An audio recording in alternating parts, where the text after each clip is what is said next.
Hey guys, and welcome to Petrol Ped and welcome to this week's Midweek 180. Now, I know many of you are panicking that the Midweek 180 was dead because I haven't done one for 4 weeks. I've just been very busy. I've been away, coupled with I didn't think there were that many things we could do a Midweek 180 on. I mean, in the last 4 weeks, I've been to Mallorca, Nice, Portugal, Morocco, and actually tomorrow I fly to Lyon. So when you're watching this on Wednesday, I'll be flying back from Lyon. So I've been really busy. So I am going to still carry on doing the Midweek 180. I just want to make sure that obviously I've changed the format quite a bit in the last 6 months or so, that I do it when there's a subject that will get enough views and enough interest and so on. So don't worry, it ain't going anywhere. But there's loads to talk about this week. Let's get the housekeeping out the way first of all. But you will notice I'm in my new office. I'm very excited. Actually, the first day I've managed to have a day working in my new office. There's still loads to do in here. You can kind of see I've still got cars on my desk. They're actually going to go on some shelving on the wall, but I've also got, if I just spin the camera around, we've got the pups on their new sofa behind me, and the gym over there, which we're using on a regular basis. So yeah, it's a mega space. It's just so nice to finally be in here to work. I'll give you a bit of an update on the garage in a little while. But let's get cracking with some housekeeping then. Leader of the pack the last time round, a month ago, was Michael Kember. Well done, mate. Joined in the Magnificent Seven by Kevin DG7, Malcolm Brew, Francois G, Paul Mead, Jake Warren, and Gary Matthews. So whoever puts the first comment this week, you'll be my leader of the pack next week. And the first 7 comments will be in my Magnificent 7. Quick chat about F1 from Las Vegas at the weekend.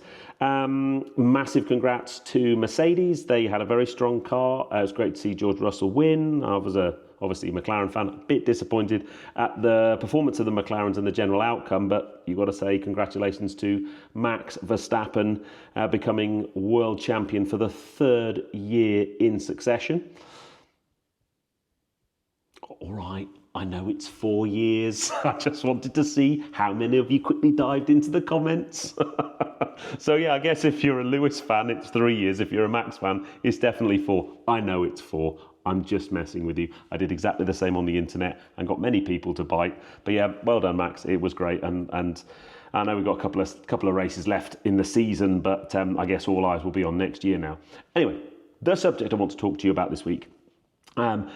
It has been brought to my attention by a good mate of mine, Mark Blake, who owns the lovely classic Mini that I drove many moons ago, and also the crazy Mark II S-Type with a big silly V8 in it.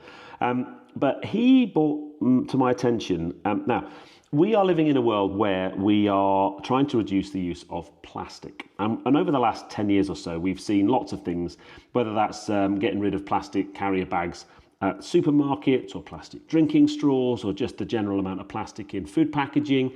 And one of the things that has been targeted to reduce plastic is in wiring. So wiring has like a plastic, or used to have a plastic insulation across around it. And one of the things the automotive sector have done over the last few years is to start replacing that plastic insulated wire with a wire insulated with a product that is made from soya. And Ford do this, and the reason that Mark brought this to my attention is a good friend of his bought a brand new Ford Transit van that has wiring with this soya-based insulation.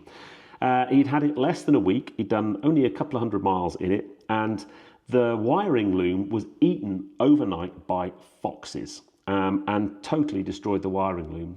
And he needed a complete wiring loom. And Ford refused to pay for it under warranty, and it cost him a lot of money. So we then start doing some digging and find out that this isn't a unique problem at all.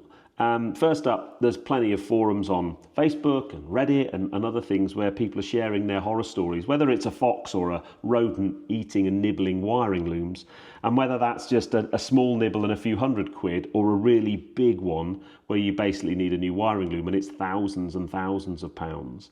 And the manufacturers are refusing to payout under warranty. And it's not just Ford. I've seen in threads I've been looking at today, similar stories from Toyota, from Honda, and if I kept digging, I'm sure I'd find them across the board for manufacturers. And the reason I wanted to raise it, I was just interested to see if any of you have had a similar problem. I think we've all maybe had some minor rodent issues. I had my Boxster underneath a cover last winter, and I had, when I took the cover off, there was a few little mouse nibbly marks underneath, much to my horror.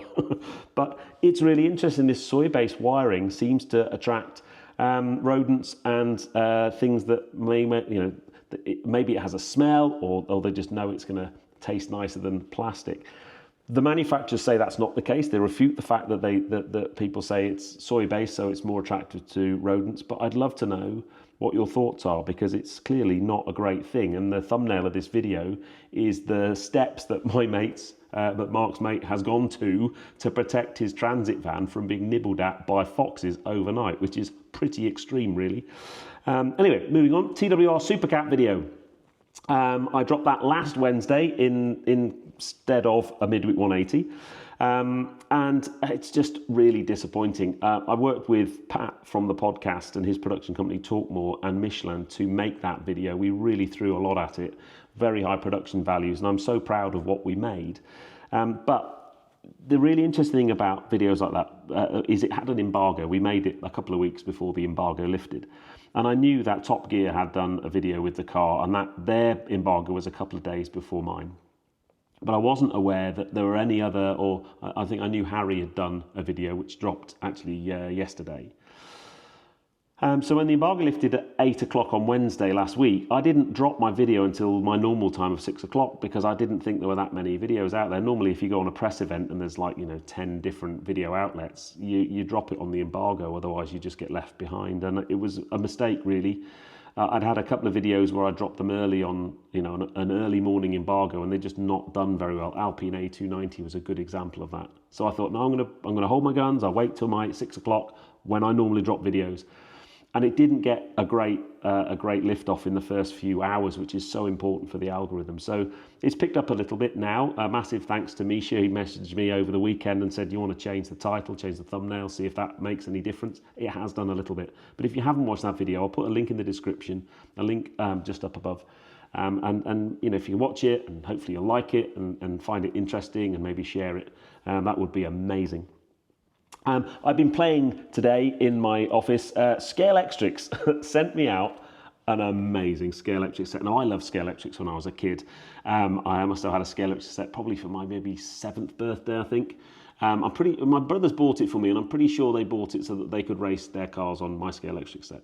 But Scalextrics have come on such a long way. Firstly, the cars look really, really cool. I love this one because it's on Michelin's as well. And you'll probably remember the little brushes that you used to have to replace a lot of.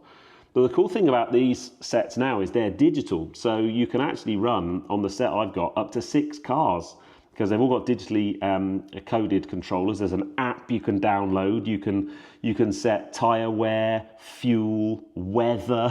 It's amazing. I've only literally just started to touch the surface just because I've not had a huge amount of time today. So yeah, massive thanks to Scalextric for sending me out a set. I will be playing with that lots and lots more, but that's been a pretty cool thing today. And then just a general update on the barn. I'm going to be doing, I don't know whether it will be the final video, but one more Dream Garage build video. The doors are done. We widened each door by 10 inches. So I've got an extra 20 inches of width in the garage doors, which is great. I've actually parked a transit van in there just as a test. So that's all good to know. So I will do that, but I'm waiting for them. They still haven't been painted on the outside or the inside. There's a few little bits of finishing off downstairs, some plastering to do. And also I want to get things like all the pictures, and I've got a few really nice pictures and some shelving, and I want to get it all done so that it looks absolutely bob on. And then I'm going to do a final reveal video and walk you around the whole building. But it's just great. It's usable. We're using it every single day, and it's fantastic.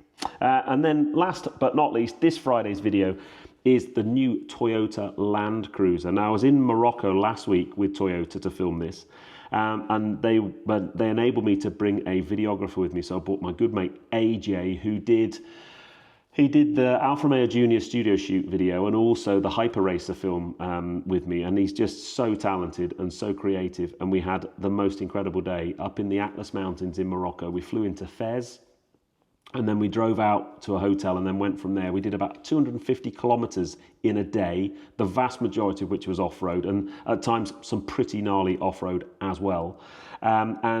The first draft of the video, if you follow me on Instagram, we've kind of teased a few of those already. It's just going to look epic. So we haven't finished the video edit yet. Alex is doing the edit. It's going to take him a while, but we are making it very, very special, and hopefully you'll enjoy that. So make sure you stay tuned for that on Friday at 6. But I am now going to carry on doing a few bits and bobs. I'm off to Lyon tomorrow with Pat to finish the second half of a video I'm doing with Michelin. That will be on the channel very, very soon. Because I've been making some films this year with Michelin as part of my brand ambassador gig. And I'm now going to be able to get to share those with you between now and Christmas, which is really, really exciting. Anyway, I'm going to go. If you enjoyed that, please give me a thumbs up. Comments below are always welcome. If you haven't done so already, please subscribe to Petrol Ped for plenty more content to come. And I'll see you on the next film, which is this Friday at 6 for the new Toyota Land Cruiser, a very special film from Morocco. And remember, if you've had your wiring loom nibbled by rodents or munched on by foxes, let me know. You take care, guys. Drive safe.